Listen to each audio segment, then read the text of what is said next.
Olá pessoal, bem-vindos de volta IM Geotech Podcast. Meu nome é André Silva, host, apresentador aqui da epopeia que nós estamos aqui já no episódio 12. Estamos finalizando aqui o mês de novembro, parece que começou ontem, já estamos praticamente completando 3 meses de podcast. Agradeço imenso a vossa audiência, bastante feedback, tanto no YouTube quanto no LinkedIn, principalmente no LinkedIn, como tenho falado nos últimos episódios, já estamos praticamente com 700 seguidores, no YouTube com 300, portanto, se puderem fazer, se não seguem no LinkedIn, sigam, se não seguem no LinkedIn, não seguem no YouTube, ou vice-versa. Portanto, agradeço imenso a vossa audiência. Se querem estabelecer contato direto connosco aqui, temos o nosso e-mail, que é o imonitgeotech@gmail.com. Feedback, sugestões, parcerias, patrocínios, como sempre falo. Se quiserem algum contato direto para além das nossas redes sociais, fica aí o contato à disposição. E também destacando que temos o apoio institucional do TC220, que é o Comitê Internacional para Instrumentação e Monitoramento Geotécnico, pertencente ao ISS-MGE, que basicamente é a Associação Internacional de Mecânica dos Solos. Papo de YouTube finalizado, vamos passar aqui para a apresentação do nosso convidado, muito ansioso.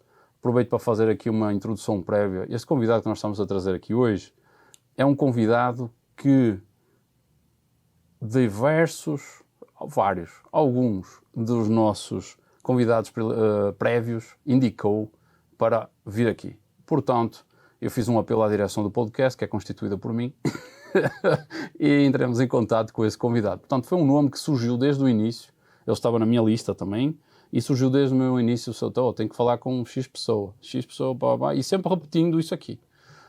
E eu então entrei em contato para verificar se essa pessoa teria essa disponibilidade. E felizmente essa pessoa é muito disponível, é muito boa gente, prontamente acedeu ao convite. Portanto, hoje nós estamos aqui com muito prazer Samuel Carneiro. Samuel Carneiro, passa aqui a apresentação, mineiro, profissional dedicado, curioso e entusiasta por tecnologias disruptivas, graduado em Engenharia Geológica pela Universidade Federal de Ouro Preto e mestre em Geotecnia pela Universidade Federal de Viçosa, com 20 anos de experiência na área de mineração. Ao longo de sua carreira profissional atuou em áreas de hidrogeologia, geotecnia de mina, geologia e monitoramento geotécnico de outras estruturas. Implantou e coordenou o Centro de Monitoramento da Samarco, onde pôde testar várias soluções existentes no mercado, ajudando a desenvolver ou melhorar quando necessário. Atualmente é parte da equipa de segunda linha da defesa da Vale, com ênfase em monitoramento geotécnico, que conta com um grande acervo tecnológico, trazendo um novo conceito para o setor.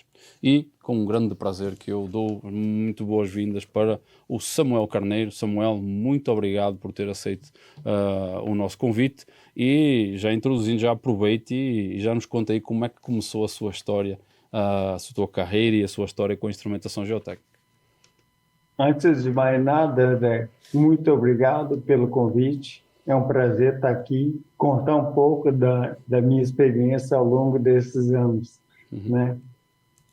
Eu comecei, na verdade, desde pequeno, eu sempre fui muito curioso. Eu desmontava tudo que eu tinha na frente. Sempre fui muito curioso mesmo. Durante Durante minha vida, aos 15 anos de idade, eu saí de casa e já fui de cara fazer um treinamento no Senai, da Companhia Vale do Rio Doce. Não era nem Vale ainda, era estatal. E foi onde que eu também comecei a me interessar mais pela mineração, né? Então, eu morei 2 anos em Itabira. Durante esse tempo, eu fiz, então, o Senai, de operação e laboratório. E durante o curso, eu fiz também algumas matérias relacionadas a desenho técnico, ajustagem, tornearia, solda, e comecei a me interessar por isso, tá? Assim, eu tive primeiro, meu pai sempre foi da área de mineração, desde que eu me entendo por gente. Então, a mineração faz parte da minha vida desde então, desde que eu nasci, né? Então, foi uma boa oportunidade para poder é, é, entrar nesse meio, sabe, de mineração. Então, quando eu tinha 15 anos de idade, 14 anos de idade, minto, foi quando eu tive meu primeiro computador. Ainda usava fita cassete para gravar programa, nem era disquete ainda. VHS, né? Então, eu sempre tive muita curiosidade para fazer as coisas. Como eu sempre tive muita curiosidade para fazer as coisas, foi muito legal porque eu precisava fazer os programas se eu quisesse executar alguma coisa. Eu tinha que fazer o programa. Naquela época não tinha Windows ainda, era MS-DOS MS-DOS, né? ou coisa Basic, alguma coisa do tipo, né? Então, quando eu tive meu primeiro computador, de fato, computador já com Windows, foi sei lá, eu tinha uns 20 anos de idade, eu acho, por aí. E quando eu tive o primeiro computador que usava disquete, e desde pequeno eu nunca tive acesso a muita coisa diferente. Eu não tive bicicleta, não tive videogame, os meus colegas tinham, né? E eu não tinha. Desculpa. Então, isso me obrigou a ser mais criativo também, porque eu não tinha essas tecnologias tão fácil. Até na época era mais caro, era mais complicado. Minha família são 5 filhos, então também era muito mais difícil ter as coisas, né? Porque eram muito filhos e não é como hoje, né? Era muito mais complicado. Exato. Bom, aí eu fiz um curso técnico de mecânica. Eu sempre gostei de computação, mas eu optei por fazer um curso técnico de mecânica, onde eu pude desenvolver essas minhas habilidades, né? De montar, desmontar, e querer inventar as coisas. E depois disso, depois que eu me formei, eu fiquei uns 7 anos parado, porque eu tinha me cansado de estudar, de fato. E quando eu me formei em curso técnico, então eu fiquei esse tempo parado. E logo depois eu entrei na universidade para fazer geologia. Eu queria, de fato, fazer automação. A minha intenção era fazer engenharia de automação na UFOP. Mas como não tinha no ano que eu entrei, foi em 99, eu pensei, bom, no semestre seguinte, como vai ter automação, eu faço vestibular de novo e entro num curso, né, que eu quero. Só que eu tive uma aula tão inspiradora de geologia, eu acabei gostando do curso e fiquei, e me formei em geologia. Eu pensei, por que não aplicar o que eu gosto na geologia, né? E foi quando eu comecei a ter mais interesse pelas coisas diferentes. Eu nunca fui um aluno, assim, padrão, que ia lá fazer matérias e ir embora para casa. Eu fui o bolsista do CNPq por 4 anos. Eu fazia aula de sensoriamento remoto, então, naquela época, eu já trabalhava com imagem satélite. Ainda era imagem satélite Landsat, não sei se você lembra, ou se você conheceu, mas era imagem satélite Landsat, que tinha uma resolução péssima, né? Mas naquela época era muito boa. Era o que tinha, né? Era o que tinha, na verdade. Então, a gente era imagem mesmo, não era um monitoramento de deslocamento, não. Tinha que fazer análise da imagem. Então, eu comecei a mexer com ArcGIS, ou com ArcView, na verdade, na época era ArcView ainda 3.2, olha só, e eu pensei assim, isso aí não é não é minha praia, eu não vou aprender a fazer isso nunca, né? E acabei gostando e até hoje mexo bastante no ArcGIS, né? Uhum,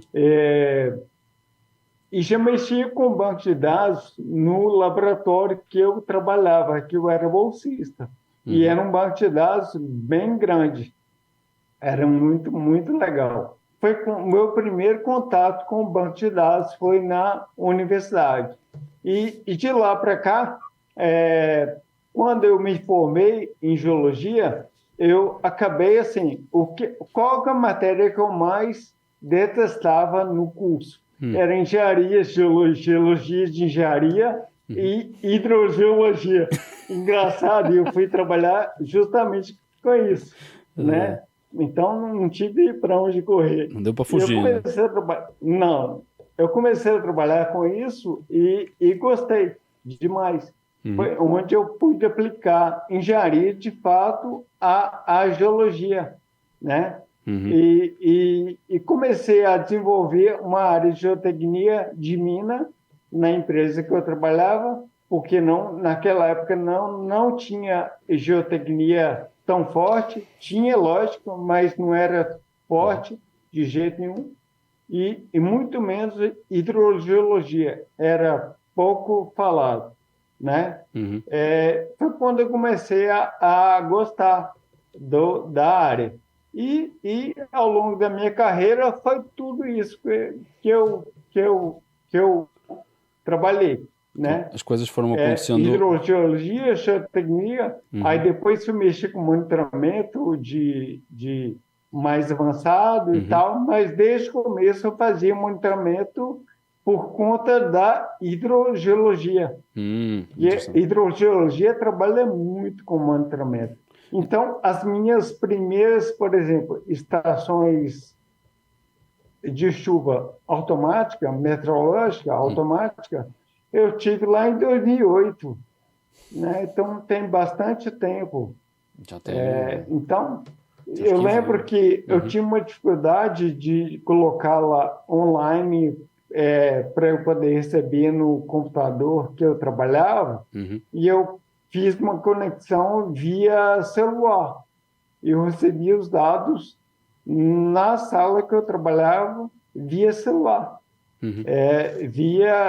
Tinha um roteador na parede, eu lembro disso, e um cabo conectado no meu computador para receber os dados para eu me conectar nas estações. E não era uma estação, eram 5 estações, Caramba, já era né? significativo à época. Mas é curioso, Alexandre, Exatamente. desculpa, Samuel, é curioso aqui a sua história aqui inicial, em que você, eu acho até aqui bem irónica esta parte aqui que você disse, eu queria entrar em automação, mas eu entrei em geologia, e eu acabei gostando da geologia, mas é engraçado que hoje você junta as duas coisas, que é a geologia e a automação e todas as tecnologias, e depois você fala, olha, aqui também tive acesso ao meu primeiro banco de dados, que tem tudo, é meio que um círculo que se fecha porque você lida bastante com os CMGs, onde você está trabalhando na Val, né? E eu achei até bem curioso você estar a contar toda essa história e como isso se encaixa naquilo que você trabalha. Como você disse, eu sempre trabalhei com monitoramento na parte de hidrogeologia e depois mais com o monitoramento geotécnico. Mas aproveitando então, pelo que eu entendi, foi o que acabou, o seu percurso foi acontecendo naturalmente, não é? Você foi levado para o seu caminho das suas escolhas, não é? E as suas escolhas o trouxeram até aqui. E pelo que eu entendi, depois você participou, você trabalhou com monitoramento e participou da fundação do CMG, na realidade da CMI da Samarco. E aí eu queria saber como é que foi essa experiência aí dos CMGs da Samarco que você fundou e os CMGs que agora você tem que lidar nas outras mineradoras. Mas como é que foi esse percurso até você fundar o CMG, para contar aqui um pouco para as pessoas como foi essa experiência? Na verdade, quando teve o acidente lá de Fundão em 2015, Uhum, não tinha nada. Obviamente que o monitoramento era feito, porém era feito por engenheiros, em cada um em sua especialidade, em sua máquina, em uhum, seu computador. tá? Quando teve o acidente, a primeira coisa que me veio à cabeça foi: a gente tem que fazer um monitoramento de longe sem ter acesso à estrutura. Foi quando eu pensei em colocar radar, porque eu já conhecia radar de mina, então eu pensei, bom, acho que a única coisa que a gente pode colocar nesse momento é radar, porque o radar vai ser uma ferramenta que eu não preciso instalar nenhum instrumento na estrutura. E até porque ninguém queria pisar na estrutura porque não sabia o que estava acontecendo. Certo. Né? Então, como eu era engenheiro mais velho da geotecnia na época da Samarco, porque era separado, geotecnia de mina e geotecnia de barragem. Mas eu era o mais velho da geotecnia, eu me trabalhava com mina, mas eu era o mais velho da equipe, assim, técnico, né? Vamos dizer assim. Então, eu acabei tomando frente e sugeri o uso de radar para poder fazer o monitoramento. E foi quando alguém virou e falou, tipo assim, não falou, na verdade, mas toma que envelheceu, né? Mais ou menos isso. Então, eu acabei tendo várias ideias e surgiram. Era uma sala pequena, muito pequena, onde colocávamos os equipamentos para poder fazer acesso remoto, porque naquela época também não se usava muito acesso remoto, o pessoal ia muito no equipamento para coletar o dado com o pendrive. Eu falei, bom, numa situação de emergência eu não posso fazer isso. Claro. O dado tem que chegar até a mim via computador, né? E foi assim. Então, era uma sala muito pequena para poder fazer esse monitoramento, e eu tinha uma equipe muito pequena, tipo umas 5, 10 pessoas, 5 pessoas começou, na verdade. E veio um consultor de fora, né, o Manuel Repan, me ajudou bastante, o pessoal da Vale me ajudou bastante também, porque eles já tinham conhecimento de alguns equipamentos, e isso foi muito legal. Só que aí o número de equipamentos cresceu muito e houve uma necessidade, André, de ter uma sala maior. Foi quando alguém da automação, na época, chegou para mim e falou assim: nós temos uma sala de segurança que pode te atender, vamos lá visitar? Aí foi quando eu fui visitar, falei, atende perfeitamente, é aqui mesmo. Que é a sala atual lá. Que é a sala atual, exatamente. Então, o acidente foi dia 5 de novembro, faz 8 anos e agora, dia 18 eu já estava lá. Caramba, vocês em 10 dias, vocês em 10 dias já foram para lá.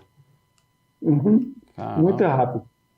Então, aí, como era uma sala de segurança e tinha muitas câmeras de vídeo, porque faziam um monitoramento de toda a planta, né? De várias plantas da Samarco, me veio a ideia de colocar câmeras nas estruturas, porque eu falei assim, bom, a gente não pode esperar técnicos chegarem até o local para poder fazer uma inspeção. Certo. Então, foi onde surgiu a ideia de colocar câmeras. E hoje virou lei, né?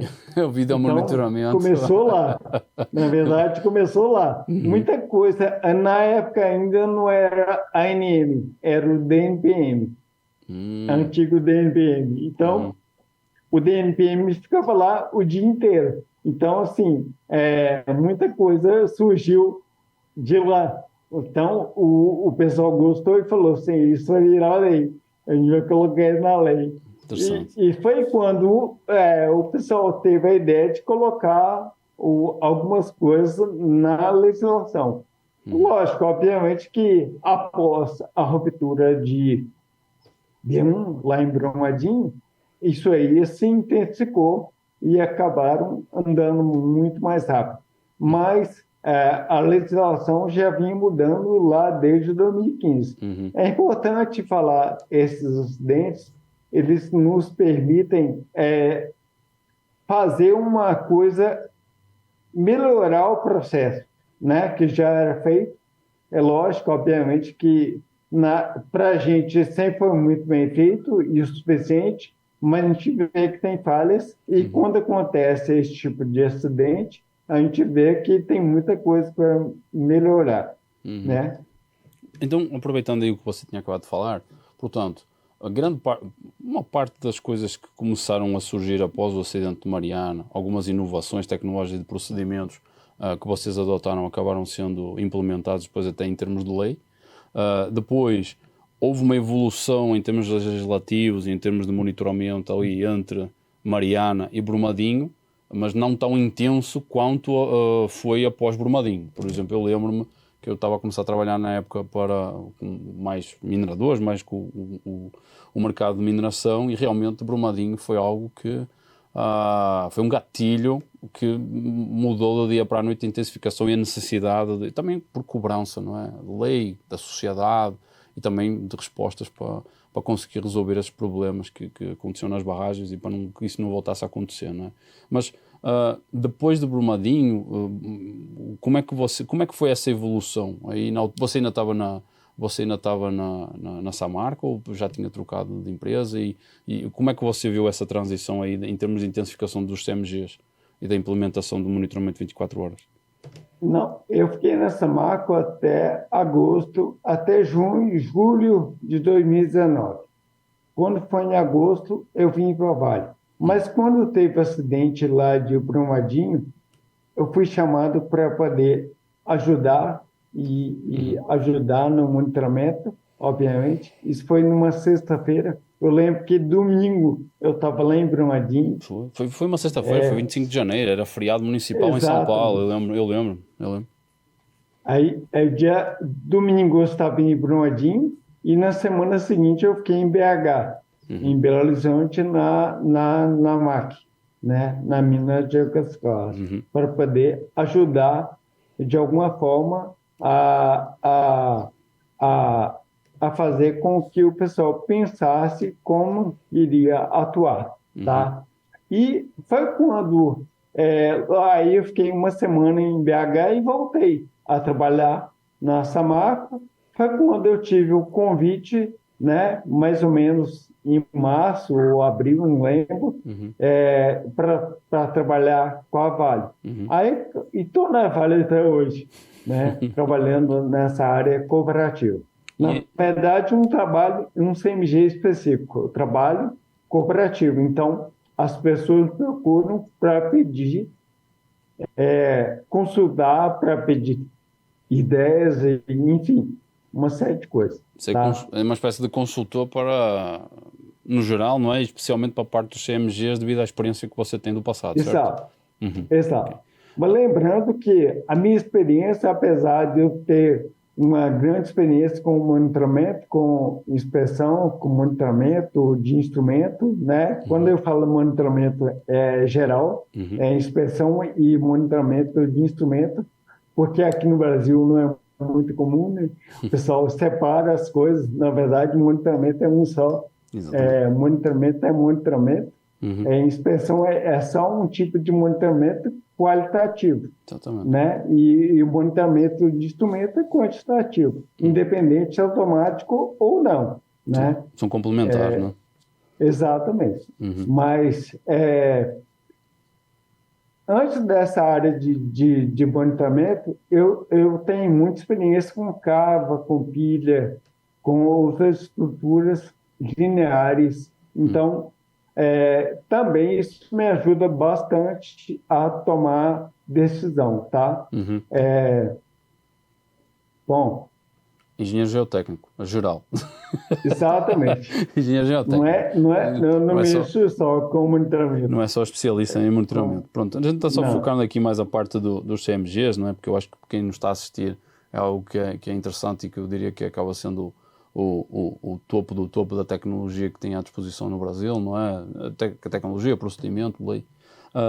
Mas porquê é que os CMGs, para além da questão legal, porquê é que você acha que os CMGs se tornaram tão necessários para a gestão dos ativos nas mineradoras? Ativos eu falo não só da barragem, tem pilha, tem estrutura linear, ferrovia. Porquê é que eles se tornaram tão essenciais? Por quê? Primeiro, porque é remoto, é importante eu ter acesso aos dados remotamente, tá? Independente, igual eu falei, independente se é automático ou não, tá? Se é automático ou não, outra história. Isso aí depois a gente pode comentar sobre isso. Claro. Mas eu tenho acesso remoto às informações. Outra coisa, eu tenho pessoas 24 horas por dia, 7 dias por semana, olhando aquela estrutura, seja através dos dados ou através de câmeras. Mas eu tenho pessoas 24/7 olhando aquela estrutura ou aquelas estruturas. Então, isso aí, para mim, foi um marco importante na geotecnia, tá? Quando você falou de o primeiro centro de monitoramento geotécnico do Brasil, eu acredito que foi até do mundo, tá, André? Por quê? Na verdade, não é que não se fazia monitoramento, se fazia, lógico, obviamente, se fazia monitoramento, mas nesses moldes de 24/7, alguém dedicado para fazer isso, eu acho que não existia em lugar nenhum no mundo inteiro. Eu recebi visitas, várias visitas ao longo dos anos que eu tive à frente do CMI da Samarco e pude constatar isso, tá? Pessoas do mundo inteiro, famosas na área de geotecnia, foram lá e ficaram assim, que nunca tinham visto uma estrutura igual. Não, então, é por isso mesmo que a gente acabou falando, a gente insiste um pouco mais na questão dos CMGs, porque o Brasil se tornou referência nesse aspecto, não é? Na parte como estruturou, depois dos eventos ocorridos, a parte como se estruturou para atender essas demandas. E como você falou, acesso remoto, 24/7, mas para além disso, o que é que as pessoas que estão trabalhando nos CMGs, o que é que elas fazem lá? Quais são as suas atribuições? Que tipo de tarefa? Não é só estar sentado. Eu suponho, não é? Que a pessoa não ficava só sentada a olhar para a tela, não é? Ela tem outras coisas, tem tomada de decisão e tudo mais. Mas o que é que se faz num CMG? Quais são as atribuições, as tarefas de alguém que trabalha num CMG, por exemplo? Uma das atividades, é lógico, tem várias, mas acionar o sistema de emergência caso necessário. Isso é uma atribuição do CMG hoje. Eu acho que isso é muito importante. Caso tenha uma emergência, o CMG vai ser aquela área que vai sinalizar para a empresa e comunicar com as demais pessoas da empresa envolvidas naquele processo para poder informar que tem uma emergência acontecendo. Então, pelo fato de ter pessoas 24 horas por dia, qualquer emergência que houver, se houver necessidade de acionar um alarme, ele vai ser feito. Então, eu não preciso, vai ser muito mais rápido, tá? As pessoas do CMG estão olhando os dados 24 horas por dia. Isso também é importante. Qualquer alteração nos dados, tendência nos dados, qualquer anomalia nos dados, eles vão ser informados rapidamente, né? As pessoas que estão envolvidas. Então, é importante que os profissionais que atuam no CMG tenham capacidade técnica para poder fazer essas atividades, tá? Principalmente, assim, capacidade técnica e psicológica, né? Porque também não é fácil. A pressão, não é? Também... Tomar decisão. É complicado. Lógico, obviamente, tomar decisão, que eu falo, tomar decisão dentro do CMG. O que fazer, quem comunicar, né? Mas tomar decisão da estrutura, a geotecnia é responsável pela estrutura quem deve fazer. né? Não é o Tá. CMG. Tá. O CMG, ele faz o monitoramento ali. E Exatamente. ele vai acionar alguns alarmes, né? Caso precise. Então, pelo que eu estou a entender, tipo, nós temos lá as pessoas que elas estão fazendo o monitoramento 24/7, elas são pessoas com expertise, com capacidade de avaliação e de interpretação do que é que está acontecendo, e a tomada de decisão vai ser baseada nessa capacidade crítica das pessoas e também acredito em procedimentos que sejam estabelecidos, né? Também não surge da cabeça da pessoa, vou acionar o alarme, também não é assim que funciona, também deve ter, também não vai acionar o board de consultores, só que, não, estou com uma dúvida na leitura, deve ter todos esses procedimentos de como deve ser feito, não é? Portanto, as pessoas fazem esse acionamento, pelo que eu estou a entender, e depois a tomada de decisão final, o CNG, a missão dele é monitorar e alertar quem vai tomar a decisão, não é? Dizer, olha, estamos a ver aqui um comportamento anómalo, está acontecendo isto e isto, neste instrumento, neste e neste, olha, algo está acontecendo, portanto preciso da avaliação, e eu que vou ser a geotecnia, depois a geotecnia que vai avaliar em cima e do género vai dizer, olha, aciona as medidas de prevenção devidas para o que está a acontecer. Acredito que seja isso, resumidamente, que acontece. Claro, nós temos níveis de alarmes. Temos que trabalhar com níveis de alarmes. Tem alarmes que são que ocorrem primeiro. Eu tenho tempo de fazer uma análise mais detalhada. Mas o último alarme que eu tenho que evacuar uma estrutura, eu não tenho tempo. Então, eu tenho que evacuar e depois fazer uma análise do que está vindo. São os famosos TAPs, né, que a gente conhece bem, que é o Trigger Action Response Plan. Na verdade, nada mais é que um plano de ação à emergência.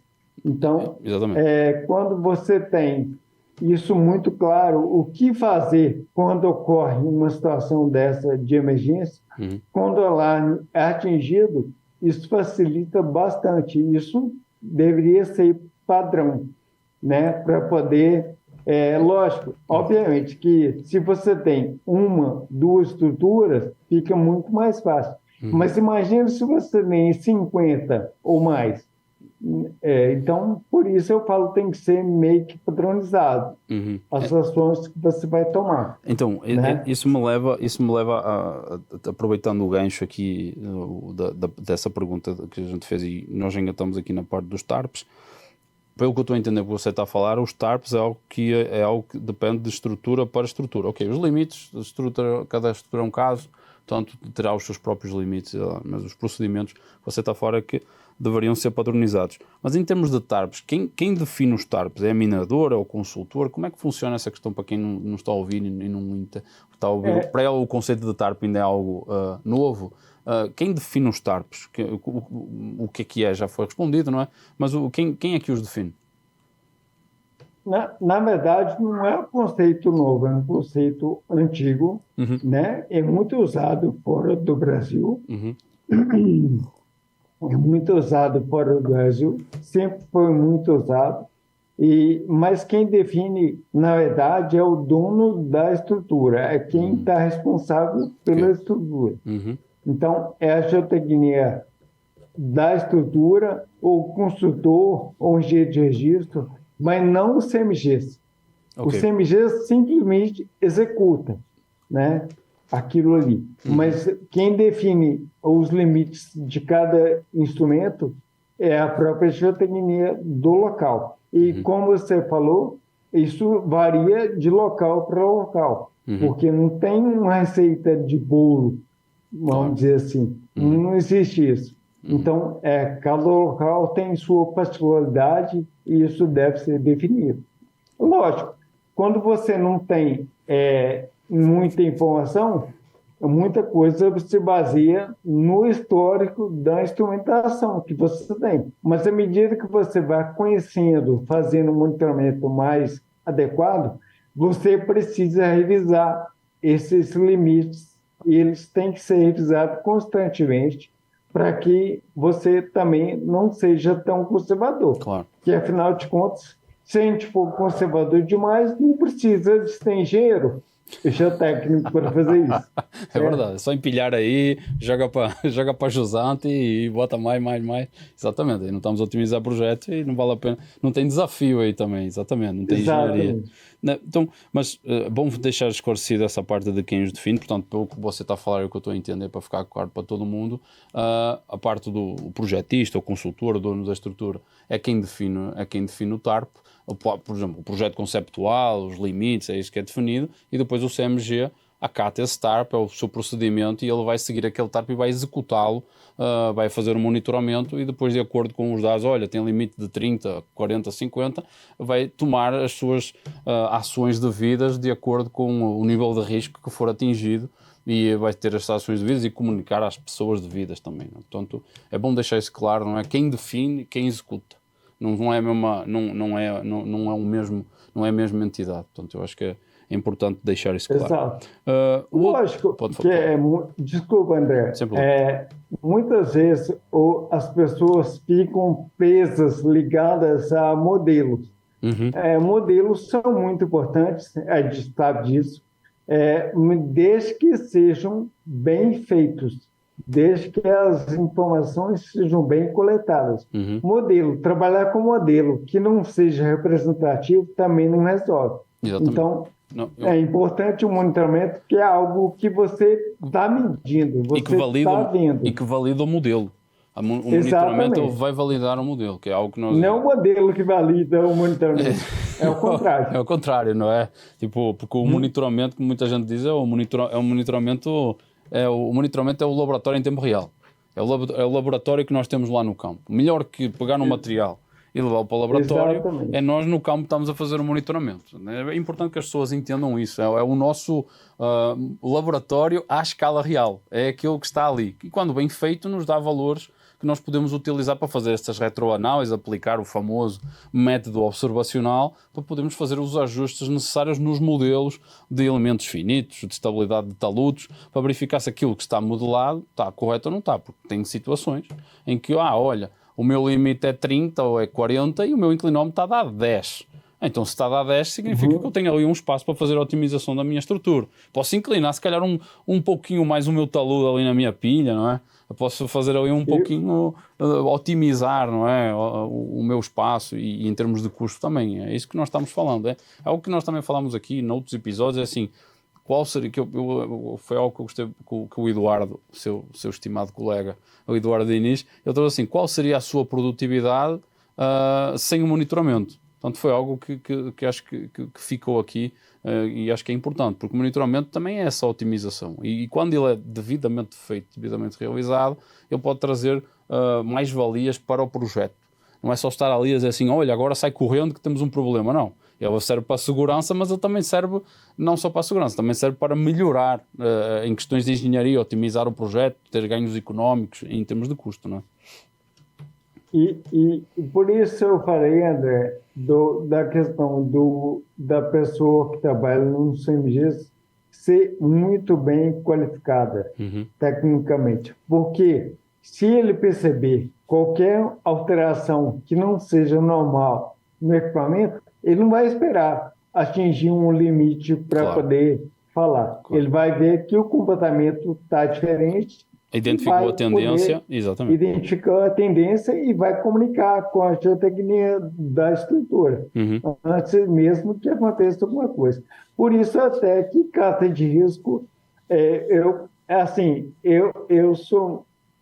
gosto de carta de risco, a lei te exige isso, você tem que colocar, é importante, porque carta de risco é importante quando você atinge um valor, o seu fator de segurança é comprometido, mas eu não vou esperar chegar num nível de controle de atenção, por exemplo, para poder tomar uma ação.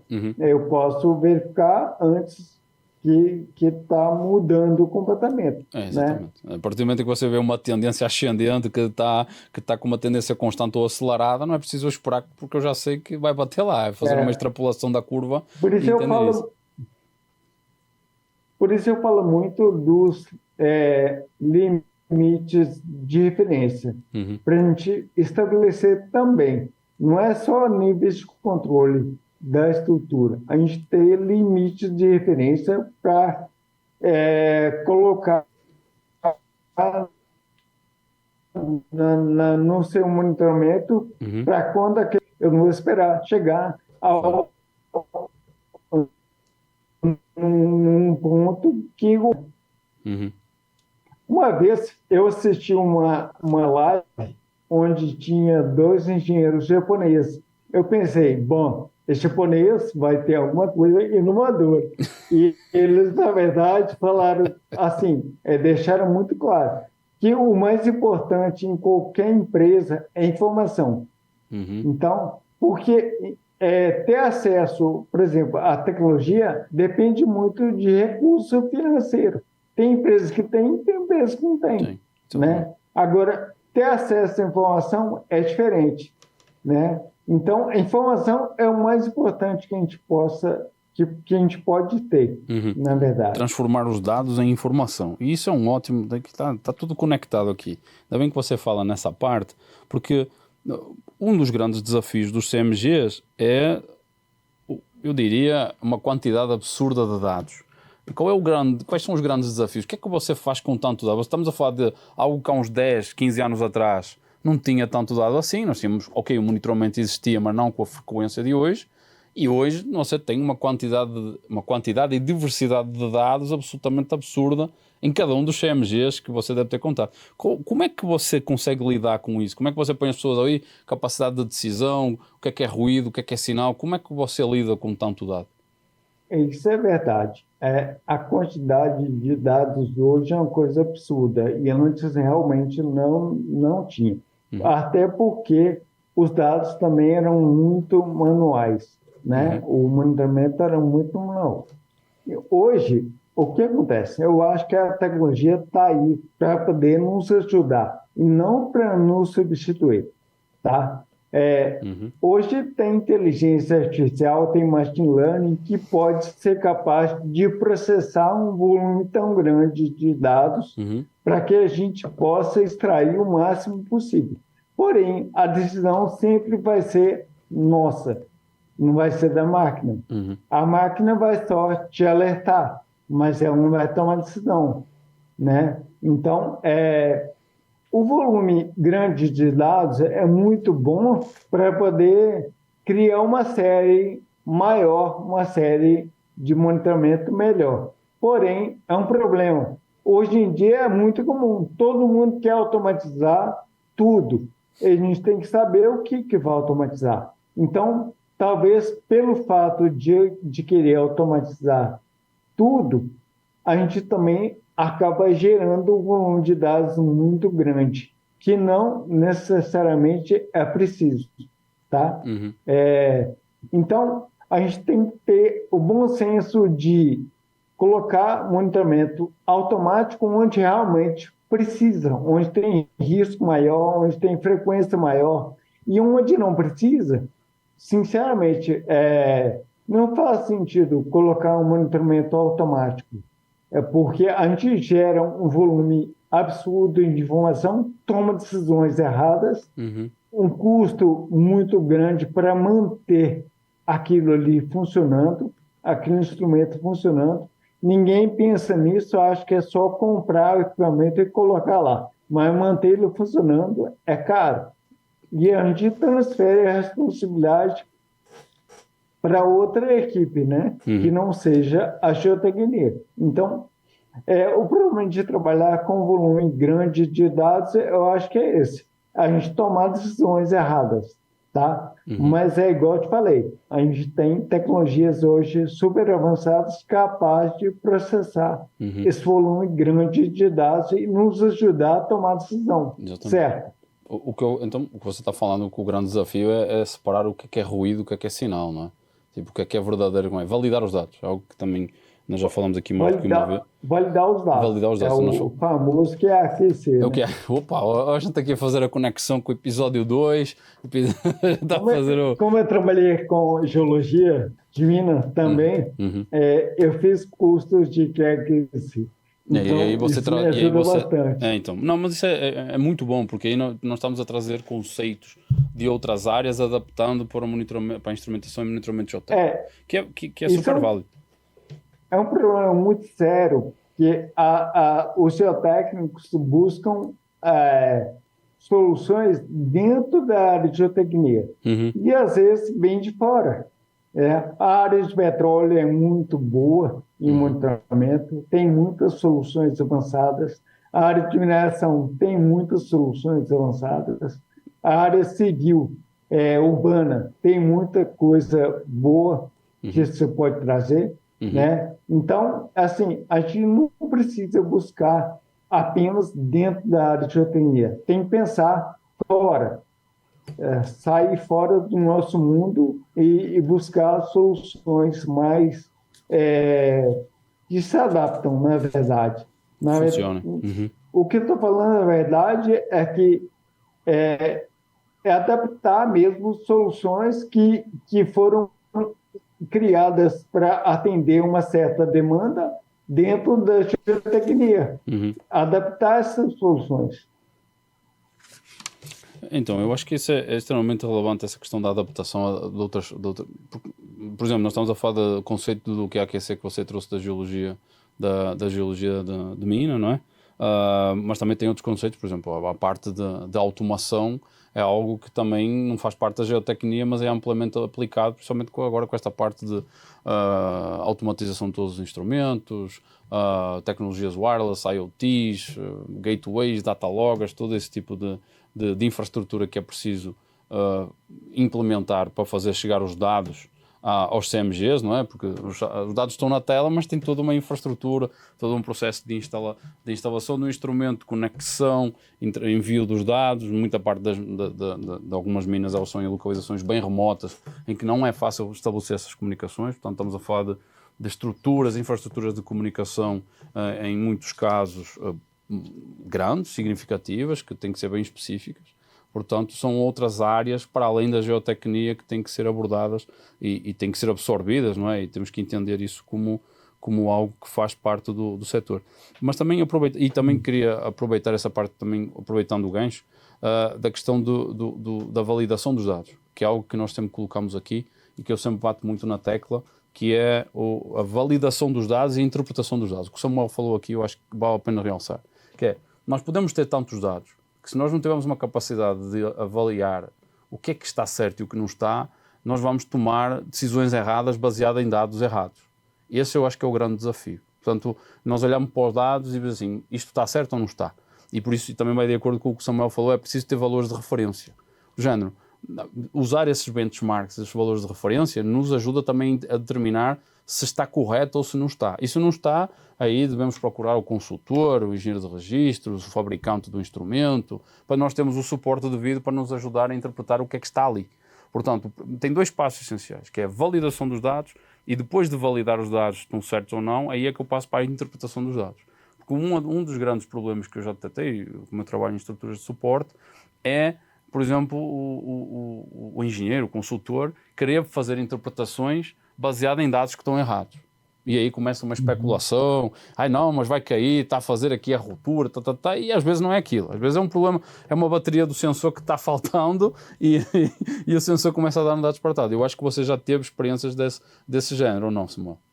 Sim, por isso que nós temos hoje redundâncias, justamente para poder comparar um instrumento com o outro. Eu tenho redundância, eu tenho duplicidade da informação, né? Com diferentes tipos de instrumentos. Então, eu não posso ter apenas um tipo de instrumento fazendo a minha leitura. Eu preciso ter redundância. Eu já passei por várias situações que a gente teve que validar. Tá? É importante, por isso, André, integrar os dados. Né? Hoje em dia se fala pouco, se fala até mais do que antes, mas é importante integrar os dados de monitoramento. Tá? Quando você fala integrar, é juntar diversos tipos de dados, seja de inclinómetro, piezómetro, extensómetro, radar, satélite, juntar os diversos tipos de tecnologias na mesma tela, não é? Exato, e não é só da mesma grandeza, entendeu, André? Por exemplo, a temperatura. vou dar um exemplo de temperatura. A temperatura influencia muito em muitas coisas. Sim. Então, é um dado importante. Pode ser que não tenha relação, mas pode ser que tenha. A gente tem que, no mínimo, investigar. Uhum, Né? exatamente. Chuva, eu sempre falo, qualquer deslocamento, se eu tenho chuva, às vezes a chuva pode justificar algum deslocamento que está ocorrendo Exato. na minha estrutura. A água Pode ser que é não seja. o principal fator em muitos casos. Não? A água é o principal vilão, Exatamente. né? Eu costumo dizer que a água é 80% dos problemas geotécnicos é água, Exatamente. relacionado à água, Uhum, seja superficial ou subterrânea, exatamente. mas é água. Uhum, Né? Então, é importante, assim, muitos ambientalistas ou engenheiros que mexem com recurso hídrico podem falar assim, "Bom, não preciso de tanta estação. Cara, mas se eu tenho uma estação na minha estrutura, ou medindo chuva na minha estrutura, é diferente. O objetivo não é fazer o monitoramento hídrico, a minha bacia, é fazer um monitoramento geotécnico. uhum, Então, é diferente. É importante ter claro assim, o objetivo que você espera de cada tipo de instrumento. Né? Conhecer a vantagem de cada equipamento e limitação de cada equipamento também. exato. Porque muitas vezes o pessoal acha assim, estou gastando milhões com o radar, por exemplo, ele vai ter que me dar um monte de reforma. Não vai dar. Tem casos que radar não é aplicável. Né? Hoje, a maior parte dos casos não é aplicável. Uhum, Né? Lógico, tem situações de emergência que eu preciso ter um radar, mas tem situações que eu não preciso de um radar. exato. Ele vai me gerar mais problema do que solução. Uhum, E é um equipamento muito caro, custa, sei lá, milhões. uhum. Né? Enquanto uma estação de chuva automática custa isso, você vai gastar uns 20 mil reais. Então, exatamente. Né? Não, o que você está falando eu acho que é muito importante, que é conhecer as vantagens e desvantagens de cada equipamento. Conhecendo essas vantagens e desvantagens, nós podemos fazer um projeto de monitoramento complementar. O que um instrumento não cobre, o outro cobre, não é? E aí entra a parte da redundância, que eu acho que isso é muito relevante. E também deixar claro que tipo, não existe instrumento perfeito. Uns que fazem uma coisa, outros que fazem outra, não tem tecnologia perfeita, não é dizer, o meu é melhor que o teu, cara. Isso aí eu vou por mim e o Samuel vai comprovar. Não existe a tecnologia perfeita e tudo mais, tem muito marketing envolvido, mas cada um tem as suas vantagens e desvantagens. Eu acho que é muito importante quem está a lidar com isso, quem está a trabalhar com o projeto de instrumentação, ele saiba das vantagens e desvantagens, se aquilo vai atender às necessidades de quem está monitorando, porque é o que o Samuel está. Porque se isso não vai atender, o grande problema é assim, comprou o equipamento, está instalado, mas aí não vai atender a necessidade. Aí o cara desperdiça o dinheiro e depois tem aquela conversa, não, estou aqui gastando dinheiro com monitoramento, isto aqui foi um desperdício de grana, e depois estamos jogando contra o próprio setor. Portanto, se é para fazer, e se tem dúvida, como eu sempre falo aqui, tem dúvida, pergunta. O que mais tem aí é pergunta para o fabricante, pergunta para o consultor, pergunta para quem sabe. E se não tem dúvida, vai uma segunda consulta. O que mais tem é especialista aí, o Samuel já deve ter lidado com um monte deles, que, olha, me ajuda aqui, me dá um apoio aqui. E muitas vezes nem é questão, não, o cara vai cobrar caro. Tem muita gente que o não é garantido. Se vocês perguntarem, às vezes tem pessoa aí, muita gente boa, que vos ajuda e não cobra nada por isso. Portanto, às vezes trocar uma ideia, falar sobre isso, olha, me ajuda aqui, como é que estás a fazer na tua estrutura, a tua estação, o teu radar, o teu inclinómetro, o que é que está acontecendo? Essa troca de experiências, eu acho que é essencial, e os pontos aqui que o Samuel trouxe são muito importantes.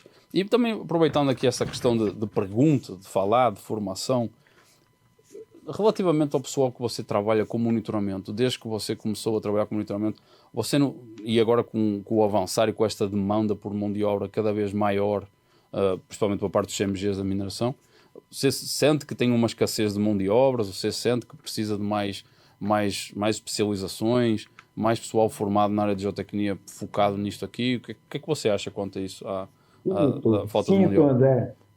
Eu acho que o pessoal tem que se especializar mais, mas não é se especializar, conhecer muito a fundo a geotecnia, é ter bom senso. O pessoal está faltando bom Vamos lá, senso. Acho vamos que parar aqui, essa é ó, a palavra. palavra certa, bom senso. Senso que a gente se falou aqui. Exatamente. Senso crítico, bom senso, senso razoável. Eu acho que é muito importante, Samuel. Eu vou fazer um corte desse aí. Bom senso. Desculpa interromper, continua, por favor. Mas eu acho que as pessoas ainda, como é uma disciplina relativamente nova em função dos acidentes que teve, e infelizmente o Brasil apareceu por isso, muita coisa por isso, a geotecnia acabou tomando proporções gigantescas em função desses acidentes, né? Então, vamos só no Brasil, no mundo inteiro, tá?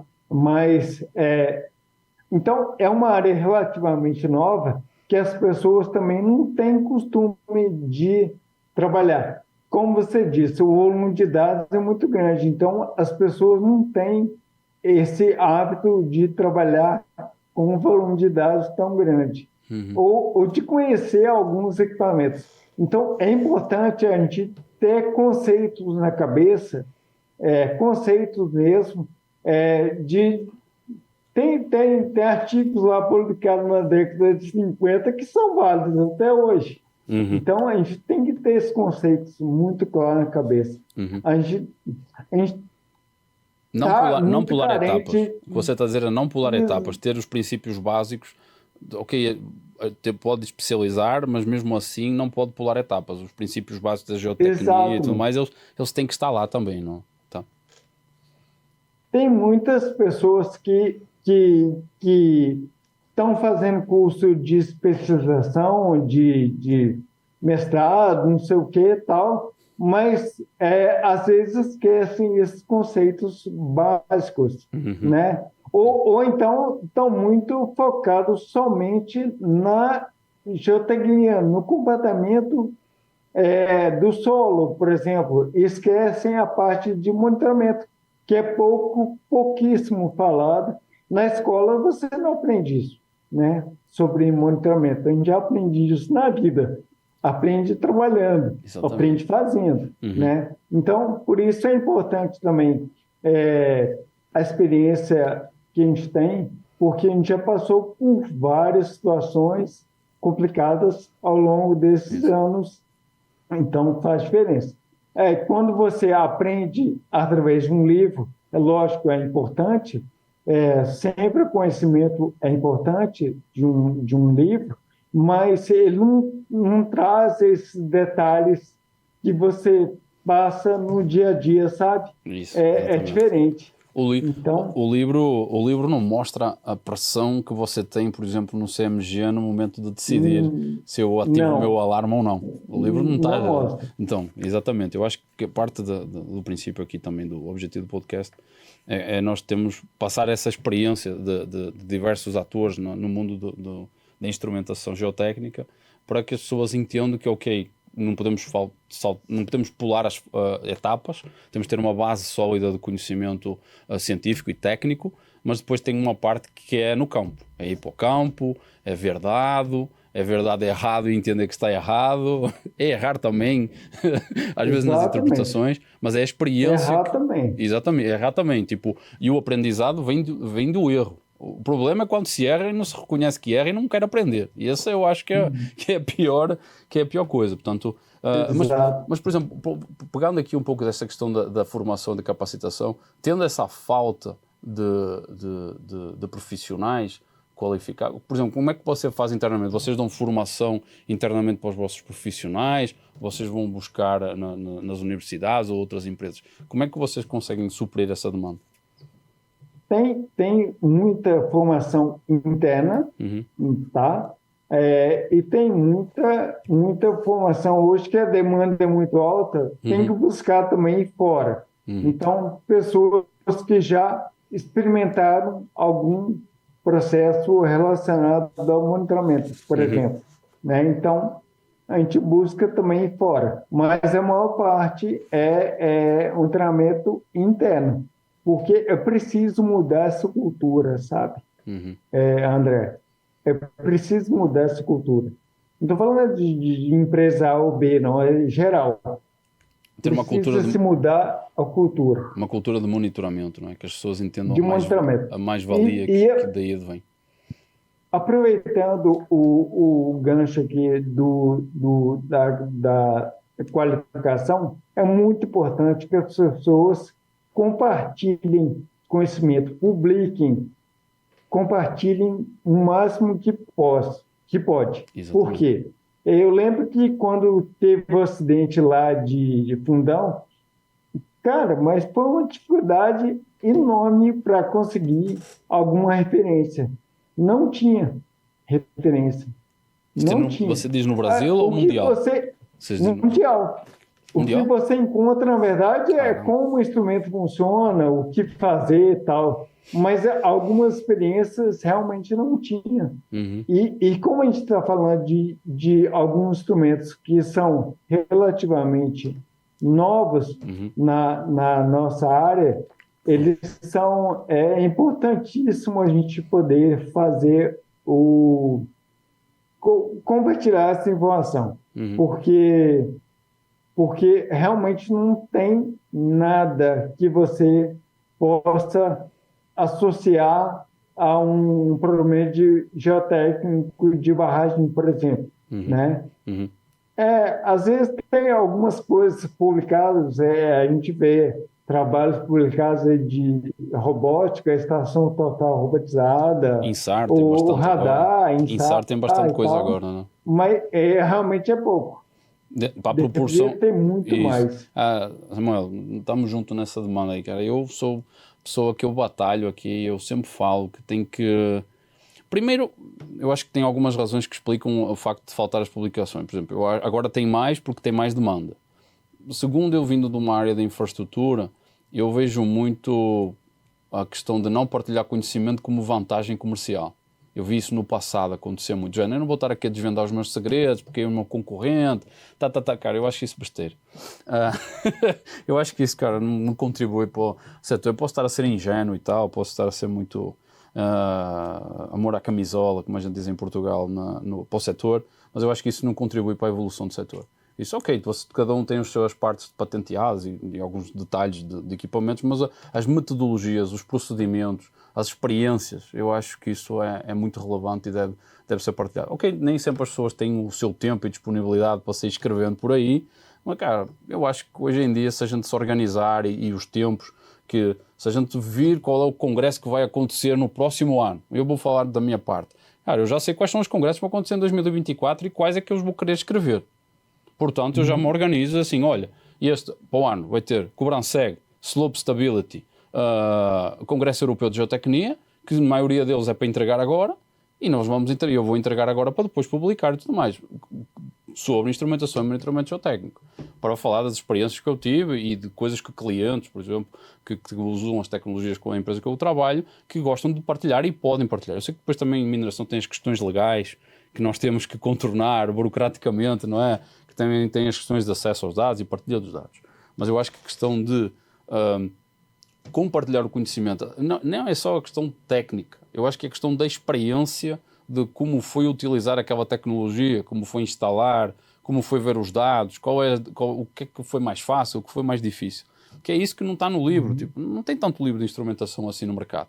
E o que é que tem mais? Publicação. Publicação nós temos 3, 4, 5, 10 congressos mundiais, locais, em inglês, em português, em espanhol. Desde que eu vim para aqui para a América Latina, cara, eu escrevo sempre para o Brasil e mantenho escrevendo para Portugal e algumas publicações internacionais. Mas aqui vocês podem escrever para a Argentina, podem escrever para o Chile, agora estivemos no Tailings and Dams no Chile, em que tinha pessoal da Vale lá e de outras mineradoras fazendo apresentações de INSAR, de piezómetro, cara, muito, acho que ainda agora o Tailings and Dams que teve agora em Vancouver, recentemente, eu acho que quem fez mais publicação foi o Brasil. Eu acho que o Brasil era dos países que mais fez abstracts. Portanto, ok, a maioria deles em outros temas ligados à mineração, mas felizmente começa-se a ter coisas muito interessantes em termos de utilização da instrumentação, que vale muito a pena. E é isso que vai levar o setor para a frente e nos vai ajudar a criar essa cultura que o Samuel está aqui falando, essa cultura de monitoramento, tá? Portanto, eu acho que Exato. Eu acho que o setor de mineração, por exemplo, ele tem muito a contribuir, porque tem um volume de dados muito grande e tem acesso a essa informação muito mais fácil. Hoje em dia é muito mais comum a gente ter autorização para mostrar esses dados, né? Porque a cultura, infelizmente, está mudando, de ser mais transparente. Isso.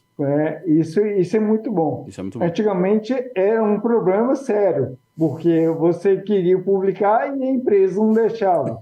Porque não pode mostrar o dado, não pode mostrar o dado ruim, principalmente, né? Então, hoje em dia, existe, não é? felizmente, isso tem mudado, está mudando, né? Assim, não chegamos ainda no ponto ideal, mas a gente vê muita coisa mudando, né? Estamos caminhando para isso. Ótimo, tá? ótimo. Muita coisa está mudando no Brasil e no mundo inteiro, né? Em termos de monitoramento geotécnico. E aproveitando, quanto tempo temos? Eu acho que a gente já passou o tempo aqui. Então, Samuel, eu falei que a conversa ia embora, conversa muito agradável, a gente tinha muito mais para onde conversar. Aproveitando aqui já que você está falando de tecnologia, melhoramento do setor, referência para o mundo, quais são, para aproveitar para a pergunta final, quais são as suas expectativas para o futuro em termos de instrumentação na mineração brasileira? Você já falou que o Brasil é uma referência internacional, não é? Mas como é que você, daqui para a frente, o que é que você vê a próxima evolução? Vai ser mais tecnologia, mais dados, mais inteligência artificial? Como é que você vê o futuro aí do monitoramento na mineração? Eu vejo o futuro do monitoramento, muita automação, porque não tem como a gente fugir disso. A tendência mundial é essa, mas tem que tomar muito cuidado para não sair automatizando tudo que não precisa. Mas eu acho que o futuro vai ser esse. Trabalhar com um volume de dados muito grande, inteligência artificial, machine learning, né, como a gente está falando, eu acho que o futuro é esse. E ter algumas inovações no setor, porque eu acho que isso vai acontecer logo, logo. Então, a tendência é que, mesmo que os instrumentos que a gente já conhece, convencionais, tradicionais, vamos dizer assim, já estejam no mercado há anos, mas a tendência é que eles evoluam com o passar dos anos. Exato. Talvez não vai ter nada de outro mundo, mas a tendência é que o que existe vai sendo evoluído. Tá? Ótimo. Perfeito. Eu acho que a gente deu aqui o nosso tempo. Samuel, queria agradecer imenso a sua participação, a partilha de conhecimentos aqui. Deixo aqui o espaço para você, se quiser, algumas considerações finais para depois a gente encerrar. André, de novo, voltando àquela palavra que eu falei, acho que a consideração final que eu faria é justamente pedir à comunidade geotécnica para ter bom senso. Acho que isso aí é a palavra importante, sabe? Bom senso. Ótimo. Acho que o pessoal está precisando ter bom senso, porque hoje em dia, se você levanta a mão e fala assim, quem quer automatizar o seu monitoramento? Todo mundo quer. Cara, não é bem assim. Então, a gente tem que ter bom senso. Uma vez, alguém falou assim que eu estava ultrapassado.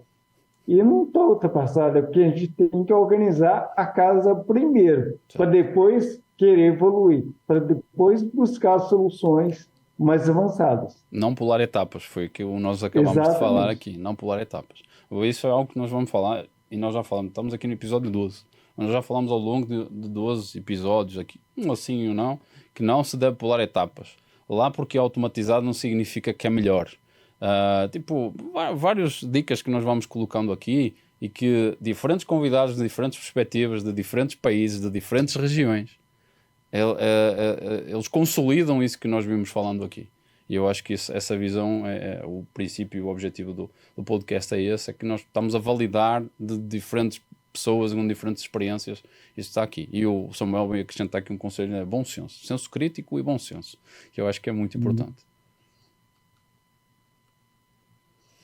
Se quiser falar mais alguma coisa, Samuel, eu estendo aqui só mais um Tem pouquinho. equipamentos que eu preciso ter automatizado, obviamente, mas tem equipamentos que eu posso escolher, né?